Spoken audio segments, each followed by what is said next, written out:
Chapter 9. Gold Redux. Gold and silver are the only substances which have been, and continue to be, the universal currency of civilized nations. It is not necessary to enumerate the well-known properties which rendered them best fitted for a general medium of exchange. They were used from the earliest times, and when we see that nations, differing in language, religion, habits, and on almost every subject susceptible of doubt, have, during a period of near 4,000 years, agreed in one respect, and that gold and silver have, uninterruptedly to this day, continued to be the universal currency of the commercial and civilized world, it may safely be inferred that they have also been found superior to any other substance in that permanency of value.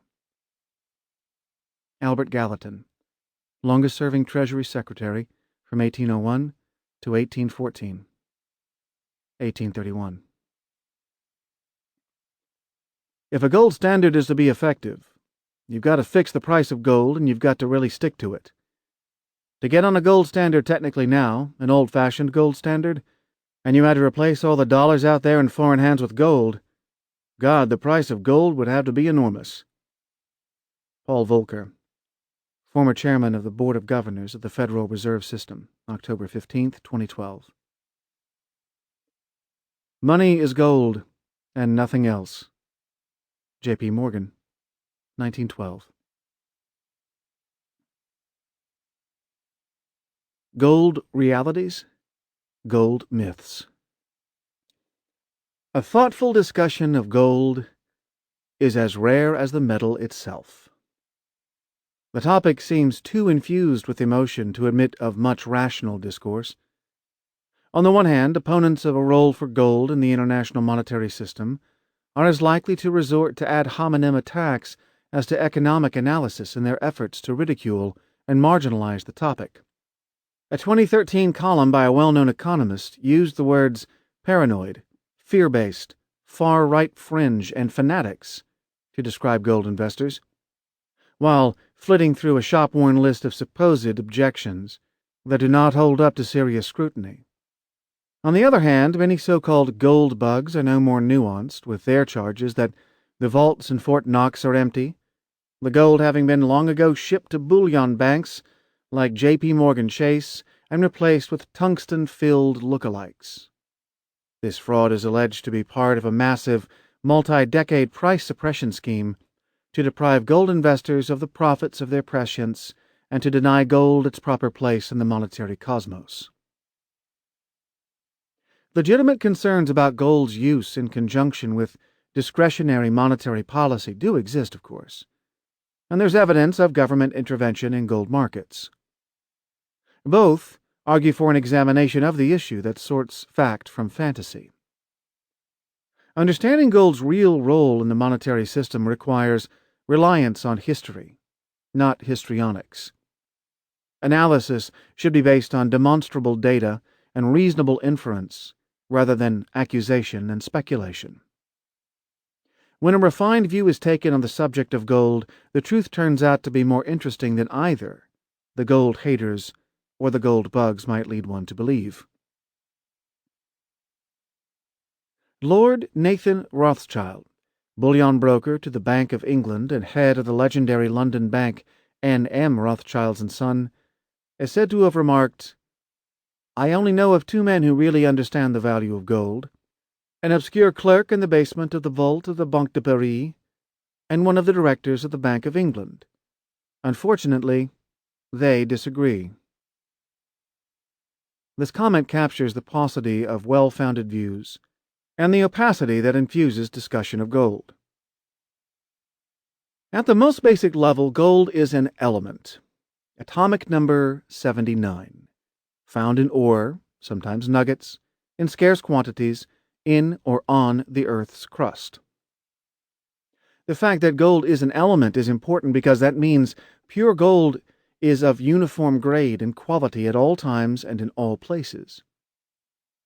Many commodities such as oil, corn, or wheat come in various grades with greater or lesser impurities, which are reflected in the price.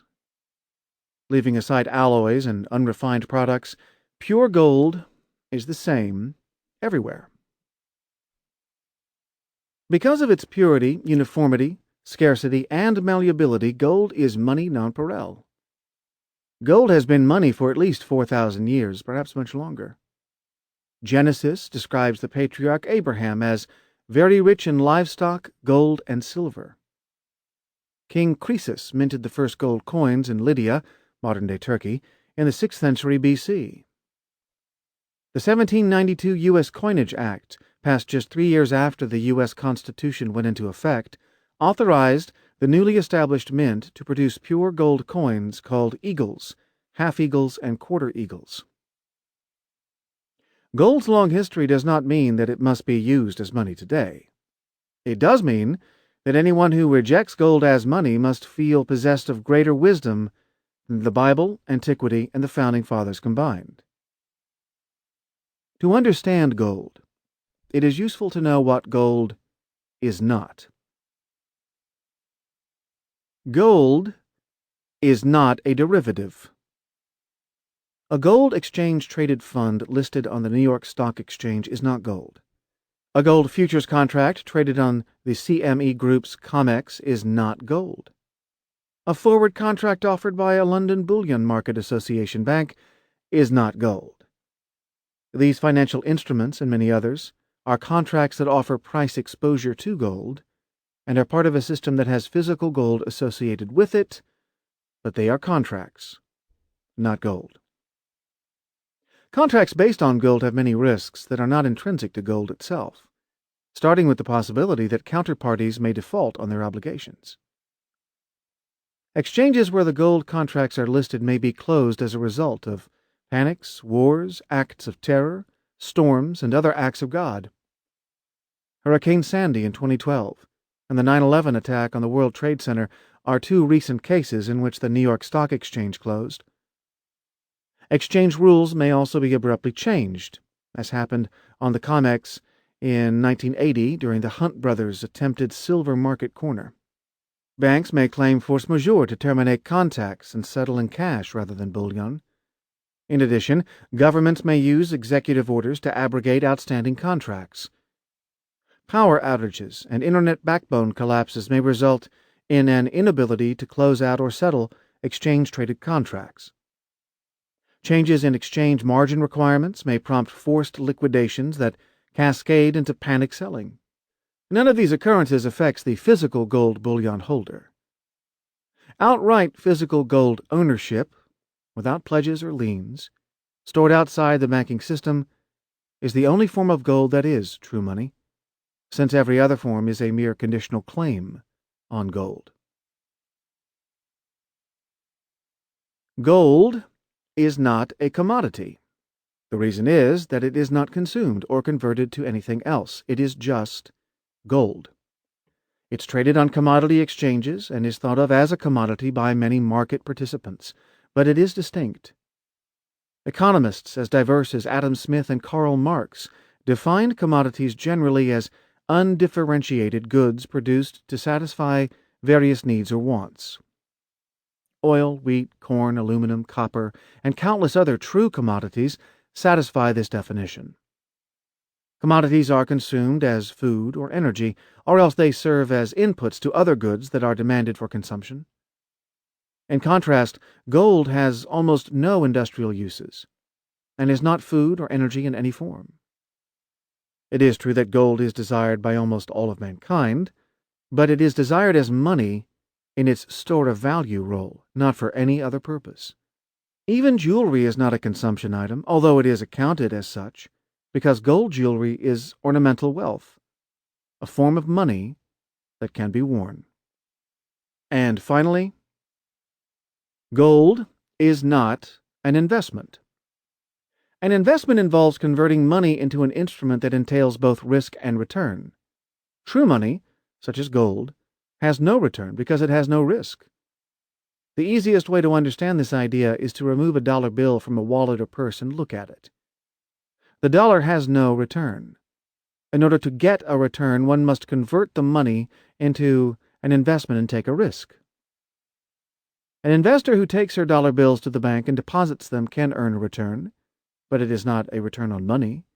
It is a return on a bank deposit. Bank deposit risks may be quite low, but they are not zero. There is maturity risk if the deposit is for a fixed term. There is credit risk if the bank fails. Bank deposit insurance may mitigate bank failure risk, but there is a chance the insurance fund will become insolvent. And those who believe that bank deposit risk is a thing of the past should consider the case of Cyprus in March 2013, when certain bank deposits were forcibly converted into bank stock after an earlier scheme to confiscate the deposits by taxation was rejected. This conversion of deposits to equity in order to bail out insolvent banks was looked upon favorably in Europe and the United States as a template for future bank crisis management. There are innumerable ways to earn a return by taking risk. Stocks, bonds, real estate, hedge funds, and many other types of pooled vehicles are all investments that include both risk and return. An entire branch of economic science, particularly options pricing theory, was based on the flawed assumption that a short-term Treasury bill is a risk-free investment. In fact, recent U.S. credit downgrades below the AAA level, a rising U.S. debt-to-GDP ratio, and continuing congressional dysfunction about debt ceiling legislation have all sown the risk-free label to be a myth. Gold involves none of the risks inherent in these investments. It has no maturity risk since there is no future date when gold will mature into gold. It is gold in the first place. Gold has no counterparty risk because it is an asset to the holder, but it is not anyone else's liability. No one issues gold the way a note is issued. It's just gold. Once gold is in your possession, it has no risks related to clearance or settlement. Banks may fail, exchanges may close, and the peace may be lost, but those events have no impact on the intrinsic value of gold.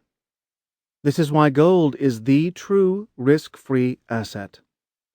Confusion about the role of gold arises because it's usually treated as an investment and is reported as such in financial media. Not a day goes by without a financial reporter informing her audience that gold is up or down on the day, and in terms of gold's dollar price per ounce, this is literally true. But is gold fluctuating, or is the dollar? On a day that gold is reported to be up 3.3%, from $1,500 per ounce to $1,550 per ounce, it would be just as accurate to treat gold as a constant and report that the dollar is down, from 1/1,500th of an ounce of gold to 1/1,550th of an ounce. In other words, $1 buys you less gold, so the dollar is down. This highlights the role of the numeraire, or the unit of account, which is part of the standard definition of money. If gold is the numeraire, then it is more accurate to think of dollars or other currencies as the fluctuating assets, not gold. This numeraire question can also be illustrated by the following example involving currencies. Assume that on a given trading day, gold's dollar price moves from $1,500 per ounce to $1,495 per ounce, a 0.3% decline. And on the same day, the yen exchange rate to $1 moves from 100 yen to 101 yen. Converting dollars to yen, it is seen that gold's price in yen moved from 150,000 yen, that's $1,500 times 100, to 150,995 yen, which would be 1,495 times 101, a 0.6% increase. On the same trading day, gold was down 0.3% in dollars, but up 0.6% in yen. Did gold go up or down? If one views the dollar as the only form of money in the world, then gold declined. But if one views gold as the numeraire, or monetary standard, then it is more accurate to say that gold was constant, that the dollar rose against gold, and the yen fell against gold. This unified statement resolves the contradiction of whether gold went up or down. It did neither. Instead, the currencies fluctuated. This also illustrates the fact that gold's value is intrinsic, and not a mere function of global currency values. It is the currencies that are volatile and that lack intrinsic value. If gold is not a derivative, a commodity, or an investment, then what is it? Legendary banker J.P. Morgan said it best: "Money is gold and nothing else." While money was gold for J.P. Morgan and everybody else for 4,000 years, money suddenly ceased to be gold in 1974, at least according to the IMF. President Nixon ended U.S. dollar convertibility into gold by foreign central banks in 1971, but it was not until 1974 that an IMF Special Reform Committee, at the insistence of the United States, officially recommended gold's demonetization and the SDR's elevation in the workings of the international monetary system. From 1975 to 1980, the United States worked strenuously to diminish gold's monetary role, conducting massive gold auctions from official U.S. stocks. As late as 1979, the United States dumped 412 tons of gold on the market in an effort to suppress the price and de-emphasize gold's importance. These efforts ultimately failed. Gold's market price briefly spiked to $800 per ounce in January 1980. There have been no significant official U.S. gold sales since then. The demotion of gold as a monetary asset by the United States and the IMF in the late 1970s means that the economics curricula of leading universities have not seriously studied gold for almost 2 generations. Gold might be taught in certain history classes, and there are many gold experts who are self-taught, but any economist born since 1952 almost certainly has no formal training in the monetary uses of gold. The result has been an accretion of myths about gold in place of serious analysis. The first myth is that gold cannot form the basis of a modern monetary system because there's not enough gold to support the requirements of world trade and finance. This myth is transparently false, but it is cited so often that its falsity merits rebuttal. The total gold supply in the world today, exclusive of reserves in the ground, is approximately 163,000 tons. The portion of that gold held by official institutions, such as central banks, national treasuries, and the IMF, is 33,868.8 tons. Using a $1,500 per ounce price, the official gold in the world has a $1.7 trillion market value. This value is far smaller than the total money supply of the major trading and financial powers in the world. For example, U.S. money supply alone, using the M1 measure provided by the U.S. Federal Reserve, was $2.5 trillion at the end of June 2013. The broader M2 money supply was $10.6 trillion at the same period. Combining this with money supplies of the ECB, the Bank of Japan, and the People's Bank of China pushes global money supply for the Big Four economic zones to $20 trillion for M1 and $48 trillion for M2. If global money supply were limited to $1.7 trillion of gold instead of $48 trillion of M2 paper money, the result would be disastrously deflationary and lead to a severe depression. The problem in this scenario is not the amount of gold, but the price. There is ample gold at the right price. If gold were $17,500 per ounce, the official gold supply would roughly equal the M1 money supply of the Eurozone, Japan, China, and the United States combined. The point is not to predict the price of gold or to anticipate a gold standard, but merely to illustrate that the quantity of gold is never an impediment to a gold standard as long as the price is appropriate to the targeted money supply. The second myth is that gold cannot be used in a monetary system because gold caused the Great Depression of the 1930s and contributed to its length and severity. This myth is half true, but in that half-truth lies much confusion. The Great Depression, conventionally dated from 1929 to 1940, was preceded by the adoption of the gold exchange standard, which emerged in stages from 1922 to 1925 and functioned with great difficulty until 1939. The gold exchange standard was agreed in principle at the Genoa Conference in 1922, but the precise steps toward implementation were left to the participating countries to work out in the years that followed. As the name implies, the gold exchange standard was not a pure gold standard of the type that had existed from 1870 to 1914. It was a hybrid, in which both gold and foreign exchange, principally US dollars, UK pound sterling, and French francs, could serve as reserves and be used for settlement of any balance of payments. After the First World War, citizens in most major economies no longer carried gold coins, as had been common prior to 1914. In theory, a country's foreign exchange reserves were redeemable into gold when a holder presented them to the issuing country. Citizens were also free to own gold. But international redemptions were meant to be infrequent, and physical gold possession by citizens was limited to large bars, which are generally unsuitable for day-to-day transactions. The idea was to create a gold standard but have as little gold in circulation as possible. The gold that was available was to remain principally in the vaults at the Federal Reserve Bank of New York, the Bank of England, and the Banque de France, while citizens grew accustomed to using paper notes instead of gold coins, and central bankers learned to accept their trading partners' notes instead of demanding bullion.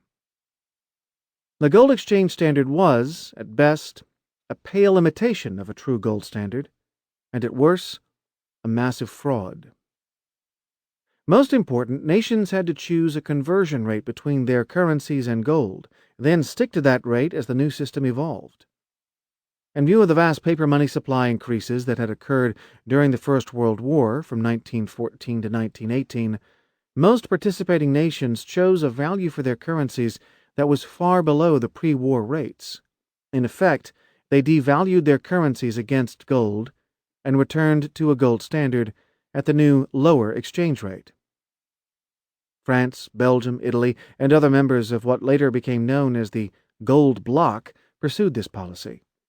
The United States had entered the war later than the European powers, and its economy was less affected by the war. The United States also received large gold inflows during the war, and as a result, it had no difficulty maintaining gold's pre-war $20.67 per ounce exchange rate. After the gold bloc devaluations, and with the United States not in distress, the future success of the gold exchange standard now hinged on the determination of a conversion rate for UK pound sterling. The UK, under the guidance of Chancellor of the Exchequer Winston Churchill, chose to return sterling to gold at the pre-war rate equivalent to £4.86 per ounce. He did this both because he felt duty-bound to honor Bank of England notes at their original value, but also for pragmatic reasons having to do with maintaining London's position as the reliable sound money center of world finance. Given the large amount of money printed by the Bank of England to finance the war, this exchange rate greatly overvalued the pound and forced a drastic decrease in the money supply in order to return to the old parity. An exchange rate equivalent of £7.50 per ounce would have been a more realistic peg and would have put the UK in a competitive trading position. Instead, the overvaluation of pound sterling hurt UK trade and forced deflationary wage cuts on UK labour in order to adjust the terms of trade. The process was similar to the structural adjustments Greece and Spain are experiencing today. As a result, the UK economy was in a depression by 1926, years before the conventional starting date of 1929, associated with the Great Depression and the U.S. stock market crash. With an overvalued pound and disadvantageous terms of trade, the UK's gold began flowing to the United States and France. The proper U.S. response should have been to ease monetary policy, controlled by the Federal Reserve, and allow higher inflation in the United States, which would have moved the terms of trade in the UK's favor and given the UK economy a boost. Instead, the Fed ran a tight money policy, which contributed to the 1929 market crash and helped to precipitate the Great Depression. By 1931, pressure on the overvalued pound became so severe that the UK abandoned the 1925 parity and devalued sterling. This left the dollar as the most overvalued major currency in the world, a situation rectified in 1933 when the United States also devalued from $20.67 per ounce to $35 per ounce, cheapening the dollar to offset the effect of the sterling devaluation 2 years earlier. The sequence of events from 1922 to 1933 shows that the Great Depression was caused not by gold, but rather by central bank discretionary policies. The gold exchange standard was fatally flawed because it did not take gold's free market price into account. The Bank of England overvalued sterling in 1925.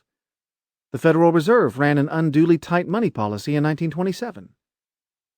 These problems have to do not with gold per se, but with the price of gold as manipulated and distorted by central banks. The gold exchange standard did contribute to the Great Depression because it was not a true gold standard. It was a poorly designed hybrid, manipulated and mismanaged by discretionary monetary policy conducted by central banks, particularly in the UK and the United States. The Great Depression is not an argument against gold, it is a cautionary tale of central bank incompetence and the dangers of ignoring markets. The third myth is that gold caused market panics, and that modern economies are more stable when gold is avoided and central banks use monetary tools to smooth out periodic panics. This myth is one of economist Paul Krugman's favorites, and he recites it ad nauseum in his anti-gold, pro-inflationary writings. In fact, panics do happen on a gold standard, and panics also happen in the absence of a gold standard. Krugman likes to recite a list of panics that arose during the classical gold standard and the gold exchange standard. It includes market panics or crashes in 1873, 1884, 1890, 1893, 1907, and the Great Depression. Fair enough. But panics also occurred in the absence of a gold standard. Examples include the 1987 stock market crash, when the Dow Jones Industrial Index fell over 22% in a single day, the 1994 Mexican peso collapse, the 1997-98 Asia-Russia long-term capital market panic, the 2000 tech stock collapse, the 2007 housing market collapse, and the Lehman AIG financial panic of 2008. Panics are neither prevented nor caused by gold. Panics are caused by credit overexpansion and overconfidence, followed by a sudden loss of confidence and a mad scramble for liquidity. Panics are characterized by rapid declines in asset values, margin calls by creditors, dumping of assets to obtain cash, and a positive feedback loop in which more asset sales cause further valuation declines, which are followed by more and more margin calls and asset sales. This process eventually exhausts itself through bankruptcy, a rescue by solvent parties, government intervention, or a convergence of all three. Panics are a product of human nature, and the pendulum swings between fear and greed, and back to fear. Panics will not disappear. The point is that panics have little or nothing to do with gold. In practice, gold standards worked well in the past and remain entirely feasible today. Still, daunting design questions arise in the creation of any gold standard. Designing a gold standard is challenging in the same way that designing a digital processor can be challenging. There is good design and bad design. There are technical issues that deserve serious consideration and spurious issues that do not. There is enough gold in the world. It's just a matter of price. Gold did not cause the Great Depression, but central bank policy blunders did. Panics are not the result of gold, they are the result of human nature and easy credit. Puncturing these myths is the way forward to an authentic debate of gold's pros and cons. The scramble for gold. While academics and pundits debate gold's virtues as a monetary standard, central banks are past the debate stage. For central banks, the debate is over. Gold is money. Today, central banks are acquiring gold as a reserve asset at a pace not seen since the early 1970s, and this scramble for gold has profound implications for the future role of every currency, especially the U.S. dollar. The facts speak for themselves and require little elaboration. Central banks and other official institutions, such as the IMF, were net sellers of gold every year from 2002 through 2009, although sales dropped sharply during that time from over 500 tons in 2002 to less than 50 tons in 2009. Beginning in 2010, central banks became net buyers, with purchases rising sharply from less than 100 tons in 2010 to over 500 tons in 2012.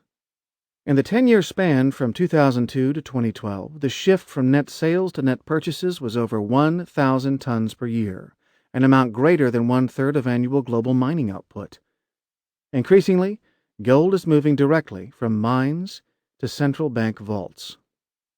Now I'll give you a short list in gold reserves for selected countries from the first quarter of 2004 to the first quarter of 2013 as measured in tons. These will be all expressed in percentages of change. Argentina, plus 216%. Belarus, plus 396%. China, 176%. India, 156%. Kazakhstan, 225%. Korea, 743%. Laos, 244%. Mexico, 2,043%. Russia, 252%. Thailand, 188%. Turkey, 352%. Ukraine, 184%. But when you look at the actual numbers in tons, for the total, in the first quarter of 2004, for these countries, their total supply amounted to 1,684.33 metric tons. And in the first quarter of 2013, that had risen to 3,662.29 metric tons, for a total change among all these countries of plus 217%. All these large central bank acquirers are in Asia, Latin America, and Eastern Europe. Over the same period, from 2004 to 2013, Western central banks were net sellers of gold, although such sales stopped abruptly in 2009. Since then, emerging economies have had to acquire gold from mine production, scrap gold recycling, or open market sales, including sales of over 400 tons by the IMF in late 2009 and early 2010. Taking into account all national central banks, exclusive of the IMF, official gold reserves increased 1,481 tons from the fourth quarter of 2009 to the first quarter of 2013, a 5.4% increase. Central banks have become significant gold buyers, and the movement of gold is from west to east. These statistics all need to be qualified by the curious case of China. China reported a gold reserve position of 395 tons for over 20 years, from 1980 through the end of 2001. Then, the reported position suddenly leapt to 500 tons, where it remained for a year. Then, it leapt again to 600 tons at the end of 2002, where it remained for over 6 years. Finally, the reported position was increased to 1,054 tons in April 2009, where it has remained for almost 5 years through early 2014.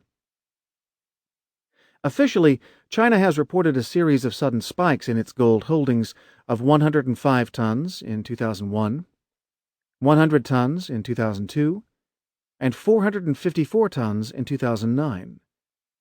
Increases of this size are extremely difficult to conduct in a single transaction, except by prearrangement between two central banks or the IMF. No such prearranged central bank or IMF sales to China have been reported, and no reported central bank or IMF holdings show the necessary sudden drops at the appropriate times that would correspond to such increases by China. The conclusion is inescapable that China is actually accumulating gold in smaller quantities over longer periods of time and reporting the changes in a lump sum on an irregular basis. This covert, piecemeal gold acquisition program makes perfect sense. Physical gold is marketable in the sense that it can be readily purchased or sold, but it is also thinly traded, and the price is volatile. Large buyers in any thinly traded market try to disguise their intentions to avoid market impact, in which bank dealers move the price adversely to the buyer in anticipation of large, inelastic buy orders. China minimizes the market impact of its buying program through the use of secret agents and direct purchases from mines. The agents are principally located in the HSBC headquarters building on Queens Road Central in Hong Kong and in the Shanghai branch of ANZ Bank, although the network of buying agents is worldwide. These agents place purchase orders for commercial-size gold lots of several tons each with brokers and London-based bullion bankers. The buyer's true identity is not disclosed. The gold is paid for by one of China's sovereign wealth funds, the State Administration for Foreign Exchange, which is managed by former PIMCO bond trader Zhu Changhong. Once purchased, the gold is shipped by air transport to secure vaults in Shanghai. The agents are highly disciplined and patient in their buying activity and typically buy the dips in market price, as indicated on the New York-based COMEX exchange. In a masterpiece of market savvy, China bought 600 tons of gold directly from Australia's Perth Mint and other sellers near the interim low price of $1,200 per ounce reached in the April to July 2013 price dip. Partly as a result of these large-scale covert operations, in addition to more customary commercial purchases, China is estimated to have imported approximately 1,000 tons of gold per year in 2012 and 2013. China's direct gold ore purchases are principally from gold mines located in China, but they have expanded rapidly to include newly acquired mines in southern Africa and Western Australia. As recently as 2001, China produced less than 200 tons per year from its own mines. Output increased steadily from 2001 to 2005 and then surged in 2006, so that by 2007, China surpassed South Africa as the world's largest gold producer, a position it has maintained since. By 2013, China was producing over 400 tons per year, about 14% of worldwide mine production. Gold ore produced in Chinese-controlled mines, whether inside China or elsewhere, is sent to refineries in China, Australia, South Africa, and Switzerland, where it is refined to pure gold, cast into 1 kilo gold bars, and shipped to vaults in Shanghai. Through these channels, Chinese gold bypasses the London market, minimizing the market impact and keeping the exact size of China's gold hoard a state secret. The combination of internal gold mining output and imports from abroad means that China has increased its domestic gold holdings, both public and private, by approximately 4,500 tons since the last official update of its central bank gold reserves in 2009. It's impossible for observers outside the Chinese government to gauge exactly how much of that increase is waiting to be added to official reserves at the next announcement, and how much was devoted to Chinese domestic demand from consumers for jewelry, bars, and coins. It is well known that Chinese citizens are avid gold consumers, both for reasons of wealth preservation and as a convenient medium for flight capital. Gold is sought in various forms in thousands of bank branches and boutiques throughout China. In the absence of better data, a first approximation is that half the increase in China's gold since 2009 went to domestic consumption, and half, or 2,250 tons, has secretly been added to official reserves. If this approximation is correct, then China's official gold reserves as of early 2014 are not the reported 1,054 tons, but instead are closer to 3,300 tons, At the current pace of mine output and imports, and assuming half the available gold goes to official reserves, China will add another 700 tons to its reserves in waiting throughout 2014, which would put total Chinese gold reserves at 4,000 tons by early 2015. China waited over 6 years, from late 2002 to early 2009, before publicly announcing its last increase in official reserves. If China repeats that tempo, the next update to the gold reserve figures can be expected in 2015. Even these estimates based on known mining output and known imports must be qualified by the fact that certain gold imports to China are completely unreported. A senior manager of G4S, one of the world's leading secure logistics firms, recently revealed to a gold industry executive that he had personally transported gold into China by land through Central Asian mountain passes at the head of a column of People's Liberation Army tanks and armored transport vehicles. This gold was in the form of the 400-ounce good delivery bars favored by central banks, rather than the smaller 1-kilo bars imported through regular channels and favored by retail investors. What is clear from such disclosures is that any estimates of China's official gold reserves are more likely to be too low than too high. An announcement by China in 2015 that it holds 4,000 tons of gold in its official reserves will discredit the view of Western pundits and economists that gold is not a monetary asset. With 4,000 tons, China will surpass France, Italy, Germany, and the IMF in the ranks of the world's largest gold holders, and it will be second only to the United States. This would be in keeping with China's status as the world's second-largest economy. China's covert gold acquisition is in sharp contrast to Russia's far more transparent efforts to increase its own gold reserves. In the 9 years from early 2004 to late 2013, Russian gold reserves increased over 250%, from approximately 390 tons to over 1,000 tons. Unlike China's, this increase was achieved almost entirely through domestic mine production and did not rely on imports. Russia is the world's fourth-largest gold producer, with output of approximately 200 tons per year. The Russian reserve increase was also done in steady increments of about 5 tons per month, announced regularly on the website of the Central Bank of Russia. Since the central bank does not rely on imports or the London bullion market to increase its gold holdings, Russia can afford to be more transparent than China because it is less vulnerable to price manipulation and front-running by the London bullion banks. Russia's acquisition program is ongoing, and its official gold holdings should surpass 1,100 tons by 2014. Reserves of 1,100 tons are over 1/8 the size of U.S. gold reserves. But the Russian economy is also about 1/8 the size of the U.S. economy. Measured in proportion to the size of their respective economies, Russian gold reserves have pulled ahead of those of the United States.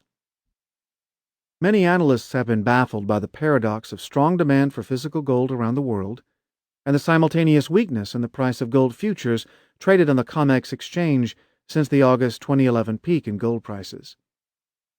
Physical buying is coming not only from central banks but also from individuals, as reflected in the demand for 1-kilo bars versus the 400-ounce good delivery bars favored by central banks. Swiss refineries have been working overtime to convert large bars to smaller ones to meet this demand. This seeming paradox is easily explained. If the price of any good, whether gold or bread, is held below its intrinsic value by intervention in any form, the behavioral response is always to strip the shelves bare. The scramble for gold, epitomized in the central bank gold acquisition programs of China and Russia, also manifests itself in the urgency with which central banks are attempting to repatriate gold from foreign depositories to vaults on their home soil. Apart from the U.S. hoard, almost half the official gold in the world is not stored in the home country of the holder, but in vaults at the Federal Reserve Bank of New York and at the Bank of England in London.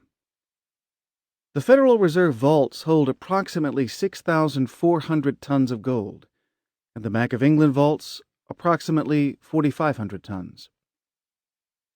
Almost none of the gold in the New York Federal Reserve vaults belongs to the United States, and less than 300 tons of the gold in the Bank of England belongs in the UK.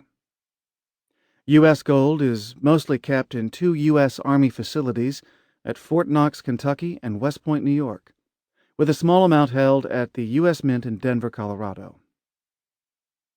The Federal Reserve and the Bank of England together have about 10,600 tons of official gold belonging to Germany, Japan, the Netherlands, the IMF, and other large holders, as well as many smaller holders around the world.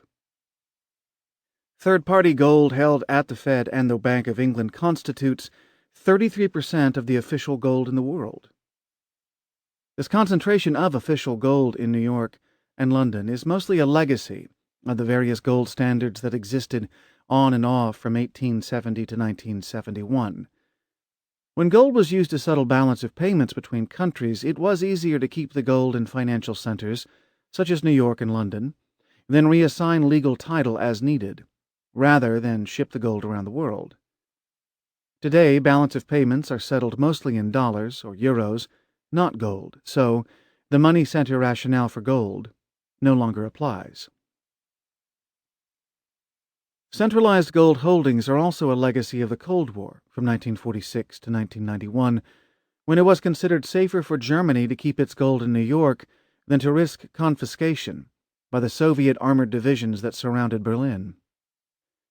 Now the risks to Germany of gold confiscation by the United States in the event of a financial meltdown are considerably higher than the risks of confiscation by Russian invasion. Countries such as Germany no longer have a compelling reason to keep their gold in New York or London, and there are significant risks in doing so. If the United States or the UK suddenly deemed it necessary to confiscate foreign gold to defend its paper currency in a crisis, that gold would be conveyed from the original owners to the possession of the United States or the UK. As a result of these changed circumstances and emerging risks, gold-owning nations have begun a movement to repatriate their gold. The first prominent repatriation was initiated by Venezuela, which ordered the Bank of England to return 99 tons from London to Caracas in August 2011. The first gold shipments took place in November 2011, and upon their arrival, President Hugo Chavez paraded the gold-filled armored cars through the Caracas streets, to the cheers of everyday Venezuelans. A larger and more significant gold repatriation program was launched by Germany in 2013. Germany holds 3,391 tons of official gold and is currently the world's second-largest holder after the United States. At the end of 2012, German gold was located as follows: 1,051 tons in Frankfurt, 1,526 tons in New York, 441 tons in London, and 374 tons in Paris. On January 16, 2013, the Deutsche Bundesbank, the central bank of Germany, announced an 8-year plan to repatriate all the gold in Paris and 300 tons of the gold in New York back to Frankfurt. The gold in London would be left in place, and at the end of the repatriation plan in December 2020, German gold would be 50% in Frankfurt, 37% in New York, and 13% in London. Commentators quickly fell upon the fact that the 300-ton transfer from New York to Frankfurt would take 8 years to complete as prima facie evidence that the New York Fed did not have the German gold in its vaults or was otherwise financially embarrassed by the request. But the Deutsche Bundesbank does not want the gold returned quickly. It prefers to have it in New York, where it can more efficiently be used for market manipulation. The Deutsche Bundesbank did not want to request the transfer at all, but was pressured to do so by political supporters of Angela Merkel, who was facing re-election in September 2013. The physical security of Germany's gold had become a political issue in the Bundestag, the German parliament. The Deutsche Bundesbank's announced plan was merely a way to diffuse the political issue while still leaving most of Germany's gold in New York.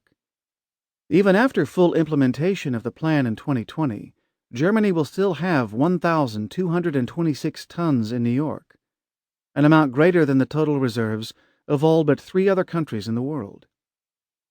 It is more convenient for the Deutsche Bundesbank to have its gold in New York, where it can be utilized in gold swaps and gold leases as part of central bank efforts to manipulate gold markets. Still, a significant amount of gold is on its way to Frankfurt, part of a global movement to repatriate national gold. The same populist political pressures that forced the German central bank to repatriate part of its gold have also swelled up in Switzerland. While the central banks of China, Russia, and other nations were avidly purchasing gold, Switzerland was one of the largest sellers. At the beginning of 2000, Switzerland's gold reserves were over 2,590 tons. That amount dropped steadily as the gold price was rising sharply, and by late 2008, Switzerland held only 1,040 tons, down 60% from the amount 8 years earlier. Swiss gold reserves have remained at this level since, while gold's price rose significantly from its 2008 level. There was sharp reaction in the Swiss parliament to these massive sales despite rising prices. On September 20, 2011, 4 Swiss parliament members, led by Lutzi Stamm of the Swiss People's Party, introduced an initiative that requires all Swiss gold to be stored in Switzerland, and that strips the Swiss National Bank of its ability to sell Switzerland's gold. The initiative also requires the Swiss National Bank to hold at least 20% of its total assets in gold. The last provision might actually require Switzerland to acquire even more bullion, since gold was only 8.9% of total Swiss reserves as of July 2013. On March 20, 2013, the initiative sponsors announced they had obtained the 100,000 signatures required to place the initiative on a ballot to be voted on by Swiss citizens, a key feature of Swiss democracy. The exact date of the Swiss gold referendum is not known, but is expected by 2015. In 2003, Caspar Villiger, then the Swiss Minister of Finance, when asked in Parliament about the location of Swiss gold, infamously replied, "I don't know, don't have to know, and don't want to know." Such arrogance, typical of global financial elites, is increasingly unacceptable to citizens, who see their gold reserves being dissipated by bureaucrats operating behind closed doors in central banks and enclaves like the IMF and BIS.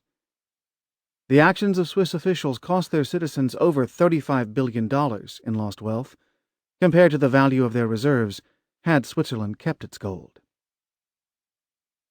The Venezuelans, Germans, and Swiss may be the most prominent exemplars of the gold repatriation movement, but they are not alone in raising the issue. In 2013, the Sovereign Wealth Fund of Azerbaijan, a major energy exporter, ordered its gold reserves moved from J.P. Morgan Chase in London to the Central Bank of Azerbaijan in Baku. The gold repatriation issue was also raised publicly in 2013 in Mexico. In the Netherlands, members of the center-right Christian Democratic Appeal Party and the leftist Socialist Party have petitioned De Nederlandse Bank, the Dutch central bank, to repatriate its 612 tons of gold. Only 11% of the Dutch gold, or 67 tons, is actually in the Netherlands. The remainder is divided with about 312 tons in New York, 122 tons in Canada, and 110 tons in London. When asked in 2012 about the possibility of Dutch gold stored in New York being confiscated by the United States, Klaus Knot, then president of De Nederlandse Bank, replied, "We are regularly confronted with the extraterritorial functioning of laws from the United States, and usually these are not cheerfully received in Europe." A small movement in Poland under the name Give Our Gold Back, launched in August 2013, focused on the repatriation of Poland's 100 tons of gold held by the Bank of England. Of course, many countries, such as Russia, China, and Iran, already store their gold at home and are free of confiscation risk. The issues of gold acquisition and gold repatriation by central banks are closely related. They are two facets of the larger picture of gold resuming its former role as the crux of the international monetary system. Major gold hoarders do not want to acknowledge it because they prefer the paper money system as it is. Smaller gold hoarders do not want to acknowledge it because they want to obtain gold at attractive prices and avoid the price spike that will result when the scramble for gold becomes disorderly. There is a convergence of interests between those who disparage gold and those who embrace it to keep the issue of gold as money off the table for the time being. This will not last, because the world is witnessing the inexorable remonetization of gold. Gold Redux. There are few more tendentious comments on gold than the a priori statement that a gold standard cannot work today. In fact, a well-designed gold standard could work smoothly if the political will existed to enact it and to adhere to its non-inflationary disciplines. A gold standard is the ideal monetary system for those who create wealth through ingenuity, entrepreneurship, and hard work. Gold standards are disfavored by those who do not create wealth, but instead seek to create wealth from others through inflation, inside information, and market manipulation. The debate over gold versus fiat money is really a debate between entrepreneurs and rentiers. A new gold standard has many possible designs and would be effective depending on the design chosen and the conditions under which it was launched. The classical gold standard from 1870 to 1914 was hugely successful and was associated with a period of price stability, high real growth, and great invention. In contrast, the gold exchange standard from 1922 to 1939 was a failure and a contributing factor in the Great Depression. The dollar gold standard from 1944 to 1971 was a middling success for 2 decades before it came undone due to a lack of commitment by its principal sponsor, the United States. These 3 episodes from the past 150 years make the point that gold standards come in many forms, and that their success or failure is determined not by gold per se, but by the system design and the willingness of participants to abide by the rules of the game. Consideration of a new gold standard begins with the understanding that the old gold standard was never completely left behind. When the Bretton Woods system broke down in August 1971, with President Nixon's abandonment of gold convertibility by foreign central banks, the gold standard was not immediately deserted. Instead, in December 1971, the dollar was devalued 7.89%, so that gold's official price increased from $35 per ounce to $38 per ounce. The dollar was devalued again on February 12, 1973, by an additional 10%, so that gold's new official price was $42.22 per ounce. This is still gold's official price today for certain central banks, for the U.S. Treasury, and for IMF accounting purposes, although it bears no relationship to the much higher market price. During this period, 1971 to 73, the international monetary system moved, haltingly, toward a floating exchange rate regime, which still prevails today. In 1972, the IMF convened the Committee of 20, known as C20, consisting of the 20 member countries represented on its executive board, to consider the reform of the international monetary system. The C20 issued a report in June 1974, the Outline of Reform, that provided guidelines for the new floating rate system and recommended that the SDR be converted from a gold-backed reserved asset to one referencing a basket of paper currencies. The C20 recommendations were hotly debated inside the IMF during 1975, but were not adopted at the time. At a meeting in Jamaica in January 1976, the IMF did initiate substantial reforms along the lines of the C20 report, which were incorporated in the Second Amendment to the IMF Articles of Agreement. They became effective on April 1, 1978. The international monetary debate from the C20 project in 1972 to to the Second Amendment in 1978, was dominated by the disposition of IMF gold. The United States wanted to abandon any role for gold in international finance. The U.S. Treasury dumped 300 tons of gold on the market during the Carter administration to depress the price and demonstrate U.S. lack of interest. Meanwhile, France and South Africa were insisting on a continued role for gold as an international reserve asset. The Jamaica Compromise was a muddle in which 710 tons of IMF gold was returned to members, another 710 tons was sold on the market, and the remainder of approximately 2,800 tons was retained by the IMF. The IMF changed its unit of account to the SDR, and the pricing of SDRs was changed from gold to a basket of paper currencies. The United States was satisfied that gold's role had been demoted. France was satisfied that gold remained a reserve asset, and the IMF continued to own a substantial amount of gold. The essence of this U.S.-Franco compromise remains to this day. With the coming of the Reagan administration in 1981, the United States went through a profound shift in its attitude toward gold. It sold less than 1% of its remaining gold from 1981 to 2006, and it has sold no gold at all since 2006. The retention of gold by the United States and the IMF since 1981, as well as the continuation of large gold hoards by Germany, Italy, France, Switzerland, and others, have left the world with a shadow gold standard.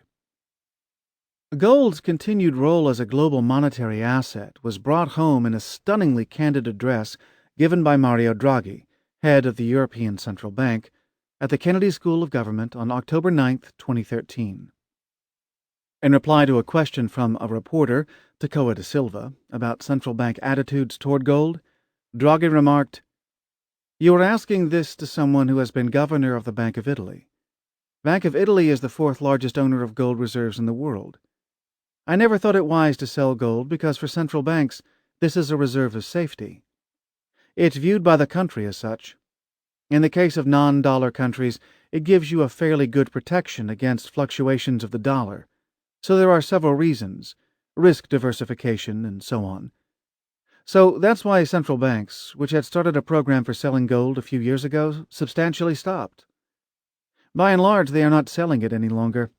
Also, the experience of some central banks that liquidated the whole stock of gold about 10 years ago was not considered to be terribly successful." France's insistence at Jamaica in 1976 that gold continue as a reserve asset has returned to the IMF's monetary banquet, like Banquo's ghost. Just as Banquo was promised in Macbeth that he would beget a line of kings, so gold may persevere as the once and future money.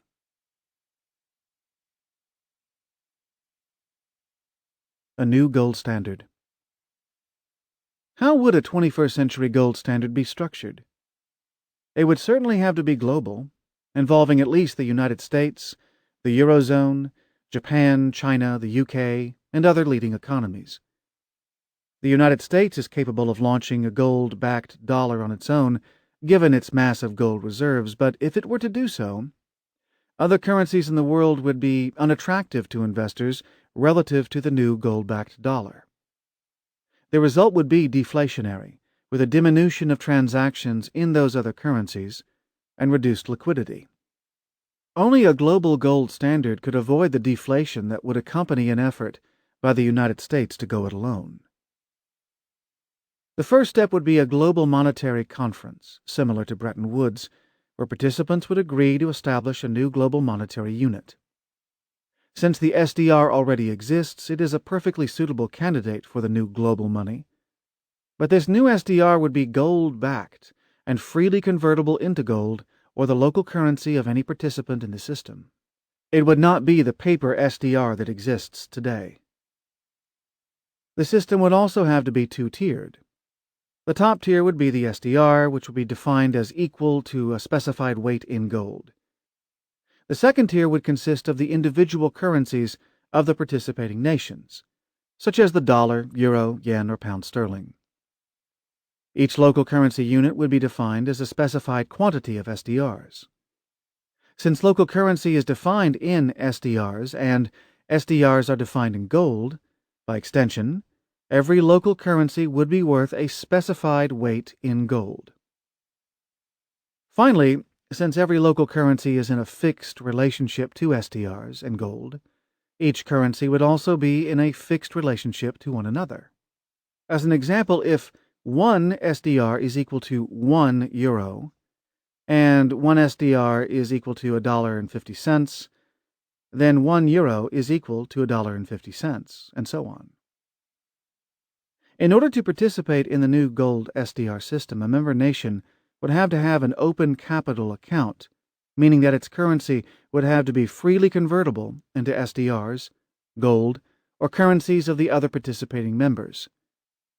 This should not be a burden for the United States, Japan, the Eurozone, or others who already maintain open capital accounts, but it would be an impediment for China, which does not.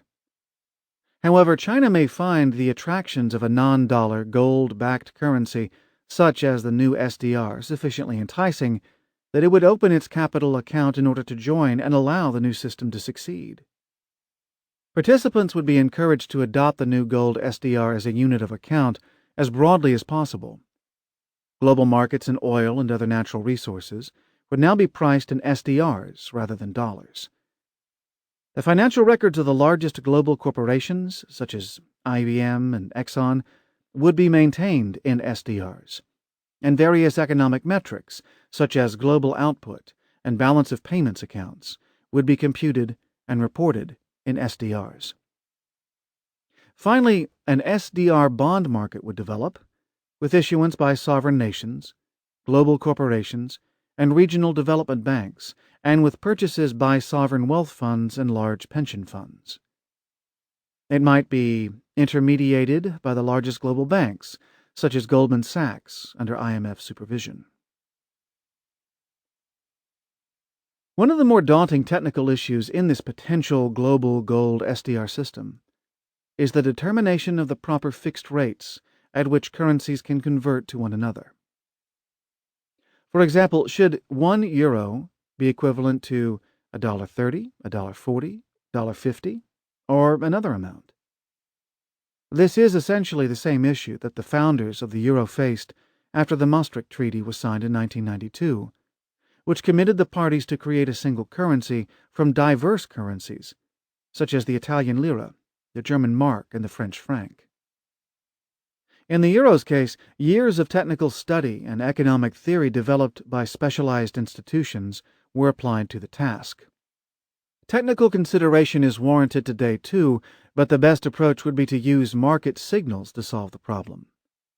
The parties in the new system could announce that the fixed rate would be determined in 4 years based on the weighted average of bank foreign currency transactions during the last 12 months prior to the fixing date. The 4-year period would give markets sufficient time to adjust and consider the implications of the new system, and the 12-month averaging period would smooth out short-term anomalies or market manipulation. The most challenging issue involves the SDR's value measured in a weight of gold and the fractional gold reserve required to make the system viable. The problem can be reduced to a single issue: the implied, non-deflationary price of gold in a global, gold-backed monetary system. Once that issue was resolved with respect to one numeraire, conversion to other units of account using fixed exchange rates would be trivial. Initially, the new system would operate without any expansion of the global money supply. Any nation that wanted SDRs could buy them from banks or dealers, earn them in trade, or acquire them from the IMF in exchange for its own currency. Local currency delivered to the IMF in exchange for SDRs would be sterilized, so the global money supply did not expand. Discretionary monetary policy would be reserved to national central banks, such as the Fed and ECB, subject to the need to maintain fixed rates to gold, SDRs, and other currencies. The IMF would resort to discretionary monetary policy through the unsterilized creation of new SDRs, only in extraordinary circumstances and with approval of a supermajority of IMF members participating in the new system. Given these constraints on the creation of new SDRs, the system would launch with the SDR as an anchor and unit of account, but a relatively small amount of SDRs in existence. The combined base money supplies of the participants would constitute the global money supply as it does today, and that money supply would be the reference point for determining the appropriate price for gold. Another key issue would be determining the amount of gold backing needed to support the global money supply. Austrian school economists insist on 100% banking, but this is not strictly required. In practice, the system requires only enough gold to supply anyone with a preference for physical gold over gold-backed paper money and adequate assurance that the fixed gold price will not be changed once established. These two goals are related. The stronger the assurance of consistency, the less gold is required to maintain confidence. Historically, gold standards have operated successfully with between 20 and 40% backing relative to money supply. Given the abandonment of gold in 1914, 1931, and 1971, a high figure will be required to engender confidence by justifiably cynical citizens. For illustrative purposes, take 50% of money supplies as the target backing. The United States, the Eurozone, China, and Japan as the participating economies, global official gold holdings as the gold supply, and M1 as the money supply. Dividing the money supply by the gold supply gives an implied non-deflationary price for gold under a gold-backed SDR standard of approximately $9,000 per ounce. The inputs in this calculation are debatable, but $9,000 per ounce is a good first approximation of the non-deflationary price of gold in a global gold-backed SDR standard. Of course, nothing moves in isolation. The world of $9,000 per ounce gold is also the world of $600 per barrel oil, $120 per ounce silver, and $1 million starter homes in mid-America. This new gold standard would not cause inflation, but it would be a candid recognition of the inflation that has already occurred in paper money since 1971. This one-time price jump would be society's reckoning with the distortions caused by the abuse of fiat currencies in the past 40 years. Participating nations would need legislation to nominally adjust fixed income payments to the neediest in forms such as pensions, annuities, social welfare, and savings accounts up to the insured level. Nominal values of debt would be left unchanged, instantaneously solving the global sovereign debt and deleveraging conundrum. Banks and rentiers would be ruined, a healthy step toward future growth. Theft by inflation would be a thing of the past, for as long as the system was maintained. Wealth extraction would be replaced with wealth creation, and the triumph of ingenuity could commence. Discretionary monetary policy conducted by national central banks would be preserved in this new system. Indeed, the percentage of physical gold backing the currency issues could even be increased or decreased from time to time if needed. However, central banks participating in the system would be required to maintain the fixed gold price in their currency by acting as buyers and sellers in physical gold. Any central bank perceived as too easy for too long would find citizens lined up at its doors and would be quickly stripped of its gold. IMF gold swap lines backed by other central banks would be made available to deal with temporary adjustment requirements, an echo of the Bretton Woods system. These gold market operations would be conducted transparently to instill confidence in the process.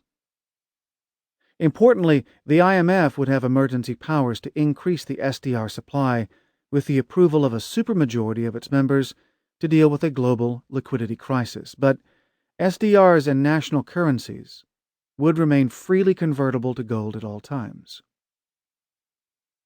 If citizens had confidence in the emergency actions, the system would remain stable.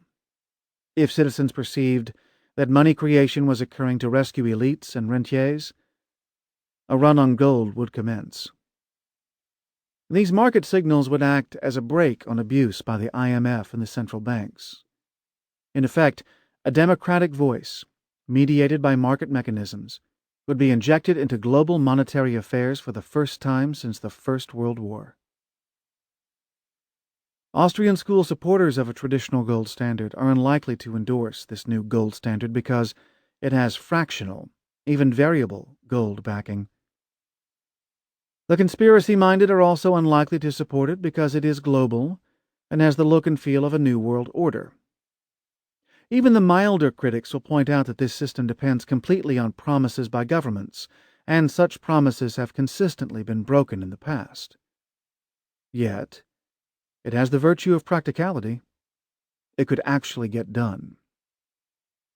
It forthrightly addresses the problems of deflation that would occur if the United States took a go-it-alone approach, and mitigates the hyperinflationary shock that would result if fractional backing were not used. The new gold standard comes close to Mundel's prescription that the optimal currency zone is the world, and it revives a version of Keynes's vision at Bretton Woods before the United States insisted on dollar hegemony. Most profoundly, a new gold standard would address the three most important economic problems in the world today: the dollar's decline, the debt overhang, and the scramble for gold. The U.S. Treasury and Federal Reserve have decided that a weak dollar policy is the remedy for the lack of world growth. Their plan is to generate inflation, increase nominal aggregate demand, and rely on the United States to pull the global economy out of the ditch like a John Deere tractor hitched to a harvester up to its axles in mud. The problem is that the U.S. solution is designed for cyclical problems, not for the structural problems that the world currently faces. The solution to structural problems involves new structures, starting with the international monetary system. There is no paper currency that will come close to replacing the dollar as the leading reserve currency in less than 10 years. Even now the dollar is being discarded and gold remonetized at an increasing tempo, both perfectly sensible reactions to U.S. weak dollar policies. The United States and the IMF should lead the world to the gold-backed SDR, which would satisfy Chinese and Russian interests while leaving the United States and Europe with the leading reserve positions. The world cannot wait 10 years for the paper SDR, the yuan, and the euro to converge into Barry Eichengreen's kumbaya world of multiple reserve currencies.